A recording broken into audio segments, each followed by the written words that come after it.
Assalomu alaykum hammaga. Bugun Shotlandiyaga kelganimizga 10 kun bo'ldi. Oldinda hali yana 170 kun bor. O'tgan hafta jumagacha 2 kun ishlagani, 2 kunlik oyligimiz tushibdi. Xudoga shukr. 270 funt tushibdi-da. 20 funt karavanga olib qo'ygan.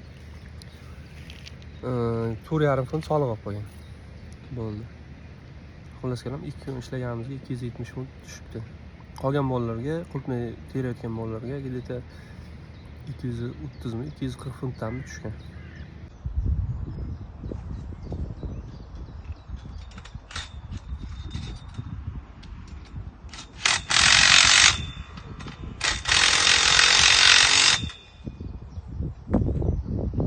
Mana shu turbalarni qotirib chiqyapmiz. Jarayonimiz mana shu.